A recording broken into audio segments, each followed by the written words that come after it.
Hello guys, this is Farhan and welcome back to another video. If you've been following regular updates regarding XRP, then you might have heard that there's a new report from the US government in which Ripple and XRP are mentioned.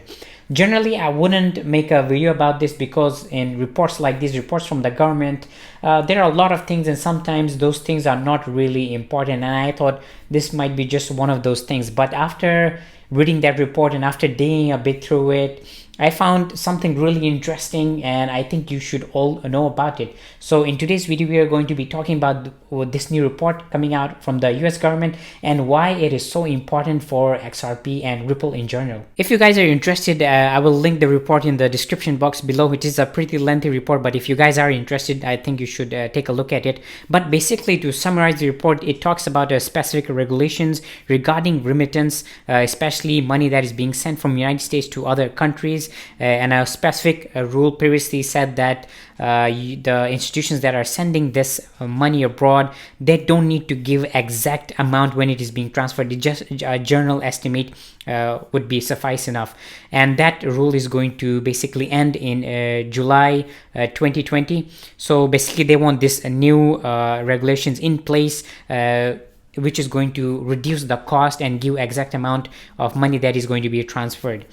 And as you already know, this is something Ripple is really looking at, this market segment in which they want to be the major key players in terms of remittance. Let me just read this excerpt for you so you guys better understand in what context Ripple and XRP are being mentioned.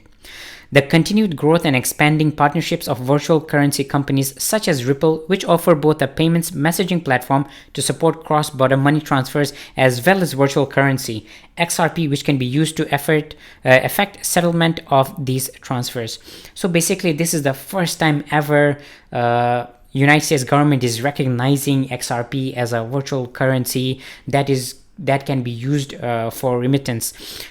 This by itself is a really huge thing because previously for a very long time the United States government, pretty much every single government in the world, did not recognize these virtual currencies can be used for other things besides a store of value, such as what Bitcoin is currently used for. So seeing XRP come into this context it's a massive thing.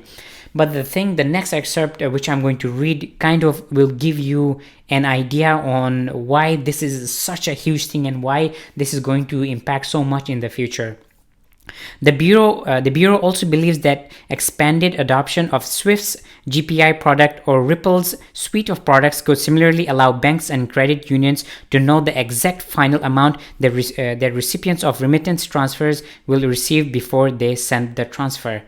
So here, basically, the US government is recognizing, okay, you know what, we now have a major player besides Swift, and that is Ripple, which by in itself is a massive news to a lot of people who currently support XRP and Ripple. Well, why does this even matter? Well, for starters, we have the US government recognizing something as an alternative to Swift.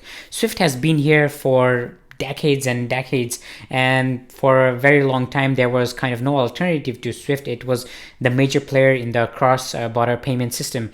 But now this report kind of legitimizes Ripple's suite of products as an alternative. And when we are talking about a suite of products, we are talking about the thing that we are really interested in here is ODL, on-demand liquidity, which uses XRP for cross-border payments. Second, which in my opinion is massive, and as I mentioned before, is that this report kind of legitimizes XRP as a virtual currency, and not just any virtual currency, a virtual currency that can be used for cross-border payments, which by in itself, again, is a massive thing. Although this report does mention Ripple and XRP, but I should remind you guys that in no way does it say like to any other financial institution that they should start using Ripple's suite of products or start using XRP for cross-border payments. But at the same time, it is very important to know that this is a step in the right direction, which when it comes to world of cryptocurrency, it's something that is badly needed. Well guys, that was a quick and short video for today, and as you know what we see in the world of cryptocurrency, if there is good news, the price goes down, and it seems that is what has happened today.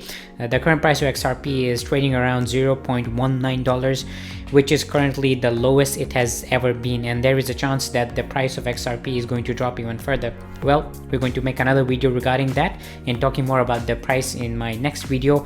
So make sure that you're subscribed to my channel for regular updates and more XRP price predictions. And as always, I will see you next time.